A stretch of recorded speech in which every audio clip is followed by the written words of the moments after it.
Sveiki visi! Štai laukiam švenčių.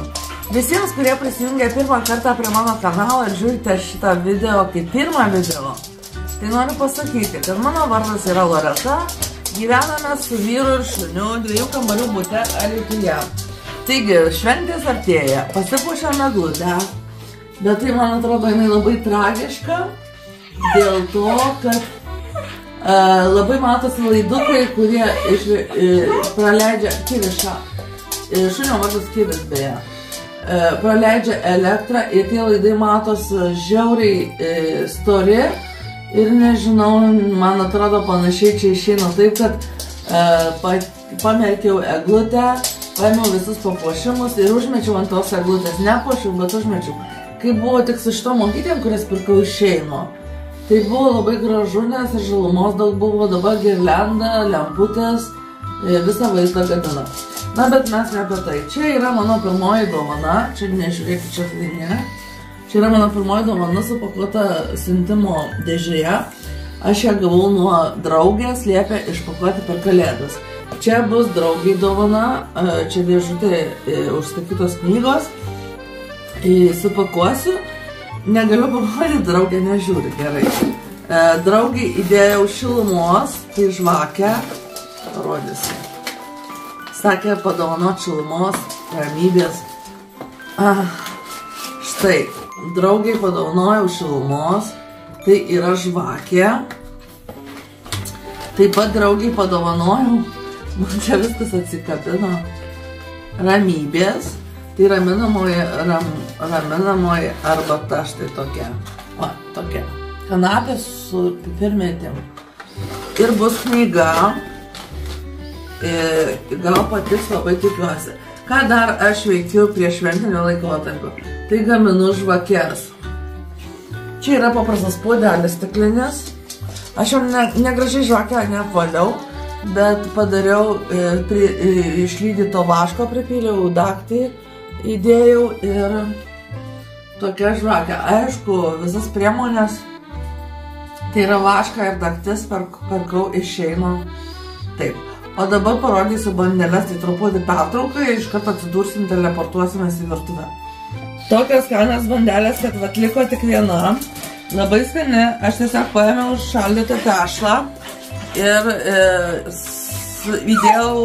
įdėjau viduj cinamono su cukrum ir suvyniojau ir iškepiau. Tai tas gavos tokia, labai vyrui patiko, suvalgė gal jau 3. Žodžiu, tikrai skanu, aš irgi valgiau labai skanu ir dar turiu antram kartų kepimo šaldytuve ir iškepsiu kurią dieną vėl tų bandelių. O dabar kimiukas, kodėl, kaip galvojat, kas čia kimiukų yra? Štai aš padariau tokius skanėstus šunių namų darbo. Tai yra avižos, morkos ir trintos kepenėlės. Ir Kivis labai mėgsta. Dabar apsisuk. Geras.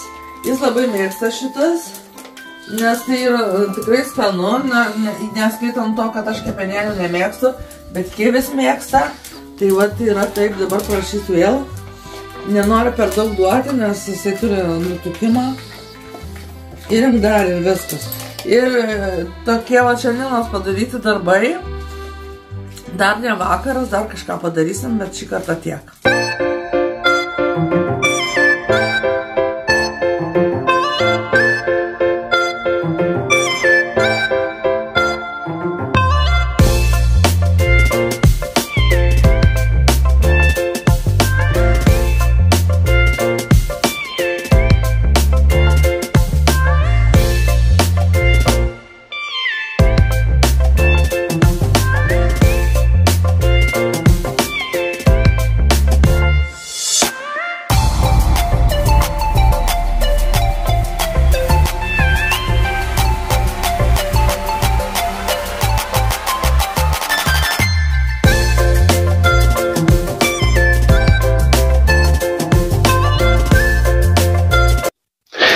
Sveiki!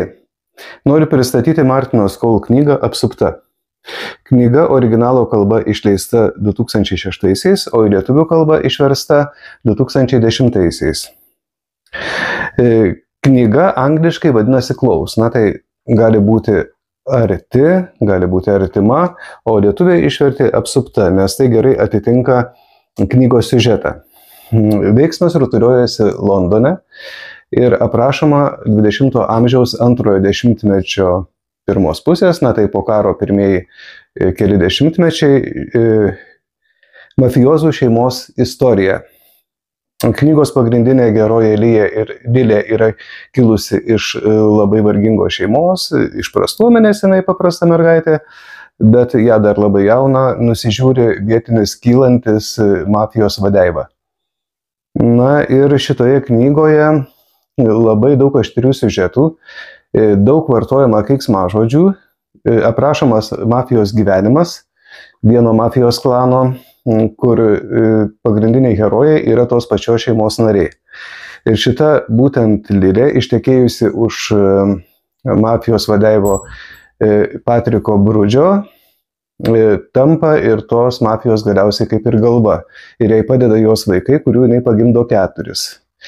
Čia yra ne detektyvas, tai yra labiau trileris, siužetas įtemptas, daug labai veikėjų ir aprašomos smurto scenos, bet neįsamei, taip pat yra intimaus gyvenimo epizodų ir, kaip sakiau, labai daug keiksmažodžių. Tikriausiai bandoma perteikti būtent tą tokį kriminalinį, tokį žemąjį Anglijos sluoksnį, nes visi čia žmonės yra neįsilavinę, bet savo visą turtą susikrauna iš nelegalaus verslo, tai yra ir prostitucija, ir visi kiti panašus verslai, narkotikai, turto prievartavimas, kitaip sakant, reketavimas. Yra kraujomaišos, psichikos ligų epizodai. Žodžiu, čia visko labai daug, veikėjų daug ir skaityti tikrai nepabosta. Aš ją skaičiau gal šitą knygą 2 kartus. Ir taip pat skolinau mūsų draugiai, Loretos draugiai gyvenančiai Vilniuje. Bet kažkaip išeina susigaudyti su tais visais veikėjais. Ir knyga baigėsi, negalima sakyti, kad labai laimingai, bet vis dėlto lyg ir paskutinė mintis yra tokia pozityvi, kad šita moteris yra apsupta, lieka galiausiai apsupta savo šeimos narių. Nors visą gyvenimą tą kriminalinį jos apsuptyje yra labai daug įvairių žmonių ir priešų, ir blogą linkinčių, bet, sakykim, šitaip. Baigėsi palyginti sėkmingai. Tai jeigu sudominau, skaitykite šitą knygą. Štai vykdėme jūsų norą, jūs labai norėjote, kad knygas apžvelgtų Edmundas, štai jis apžvelgė vieną knygą, kuri yra labai viena iš perkamiausių, buvo, dabar jau čia nėra labai nauja knyga, perkamiausių Lietuvoje, tiksliau ne Lietuvoje ir todėl išversta į lietuvių kalbą. Ir tikrai įdomi, jeigu Edmundas skaitė net 2 kartus. Aš pradėjau skaityti ir neįveikiau, bet tikrai knyga įdomi, įtraukianti. Aš neperskaičiau dėl kitų priežasčių, bet rekomenduoju perskaityti šią knygą. Ji tikrai yra pilna visko daug, ten visko yra daug. Tai va, tai kitame vloge taip pat apžvelgsime knygą, tiksliau Edmundas apžvelgs knygą ir vėl galėsite rinktis ar skaityti ar ne. Sveiki, mėlyjeji, štai mes ir atėjom pasivaikščioti truputį šiandien. Iš tikrųjų, aš pamadą, tai mes nusprendėme eiti pėsčiomis, nors tai yra miesto centre maždaug. Tai truputį toliau už centro, netoli kareivinių miestelio. Tuo pačiu norime užsukti prie eglutės, pažiūrėti, kaip ta eglutė sulūžo, kaip ją tvarko ir pažiūrėti, ar jau daug sutvarkė. Nes turbūt daug kas matėt, kad Alytaus eglutė buvo nufilmuota kaip virto. Tiesiog jos pačios nenuvertė, bet sulaužė karkasus, ant kurių buvo šakos sudėtos ir papuošimai suskilo. Tai va, eisim pažiūrėti, ką gal jau padarė. Nes sakė, galbūt bus mažesnė eglutė, nežinau. Tai nenori labai daug lėšų leisti, tai va, eisim pažiūrėti. Tai jeigu įdomu jums, ką mes pamatysim, tai žiūrėkite toliau vlogą. Nėra eglės visai, paėmė viską paėmė, surinko. Papuoš naują. Einam dabar čia eisim.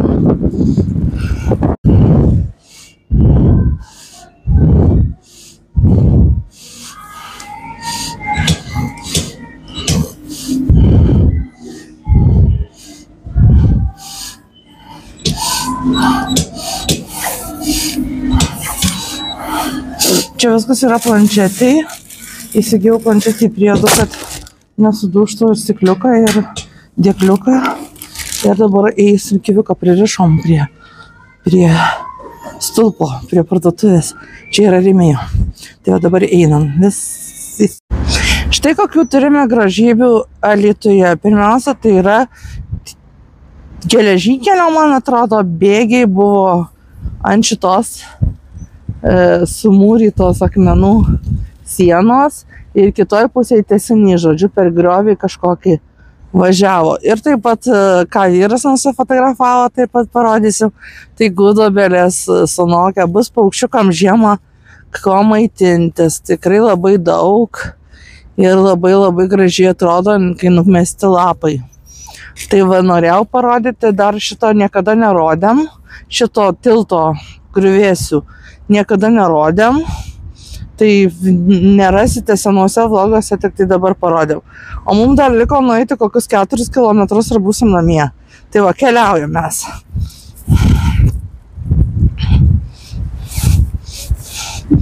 Na, štai pagaliau grįžome. Ir šičia, kaip vat, matot, parodysiu planšetę, įsigijau prieš kokį mėnesį. Ir čia yra daiktai planšetė ir išeinu. Nes iš tikrųjų Lietuvoje pirkti tokia kosminė kaina. Nu tai taip, žinot, kodėl kosminė kaina? Todėl, kad jie tiesiog perparduoda. Nori užsidirbti iš to, kad jie taip pat nusiperka urmų iš tų kiniškų parduotuvių. Ir čia stiklas, šito nerodysiu, nes čia yra užklijuoti ant stiklo. Vat aš norėjau parodyti kitas prekes. Tai čia yra dėkliukas, žydra ėmiau, man gražu žydra, tokia labai šviesiai žydra. Čia yra padaryta, kad galima būtų pasidėti vienaip ar kitaip. Čia mano planšetė yra su pieštuku, todėl čia yra pieštukui vieta. Turiu uždėti. Na, man nelabai sekasi uždėti. Tuoj. Viskas gerai. Štai nebus baisu, kad nukris ir suduš, nes bus truputį saugu. Aišku, jeigu išmesiu iš rankų savo ūgyje, tai jisai suduš. Bet jeigu tik nuo tokio staliuko ant kilimo, tai apsaugo šitas dėkliukas. Va. Nu kaip čia tai padaryta, kad nesuprantu. Nu taip jau kietesnis čia galas. Ai, tai reikia pirmiau kišti šitą, tada šitą, tada kišti. Dabar jums neįdomu, žiūrėt. Nu bet kampukai yra kietesni. Kitą kartą, kai jums nerodysiu, nu bet jūs principą supratot. Ir dar yra, kodėl 2? Geras, nepastebėjau, kad 2. Čia yra kojelės. Ai, dėl to, kad čia dedama su dėklu. Dėl to yra kojelės, o kur žirkles pasidėjau. Štai čia. Dabar irgi gal nerodysiu iki galo, parodysiu principą ir paaiškysiu, kaip aš suprantu. Štai. Pasikelti galima taip. Ir padėti, nu, reikės žiūrėti dar, tai kad čia visas prietaisas. Tai kodėl 2? Nu, nežinau, gal 2 čia reikia dėti ir įsistatyti taip, kad stovėtų. Ir reikia instrukciją pasižiūrėti, nes aš tikrai neprisimenu, kaip kad būtų stovas. Stovas tiesiog planšetėj ir kągi parodžiau, taip pusiau, vidutiniškai. O dabar, kai atsisveikysiu su jumis, tiksliau ne visam kartui darbas vlogas tęsis, tai eisiu susitvarkyti šitas planšetės, susidėti stiklą apsauginį ir išbandysiu, kaip veikia šitos būtent šitie stovai. Nes man labai patogu, aš mėgstu pažiūrėti per Epica LT filmus. Tikrai patarčiau daugam. Epiko LT yra tikrai gerų filmų ir galit pažiūrėti ir atsidarius per Chromą Epiko LT įsirenkat filmą ir žiūrit nemokamai.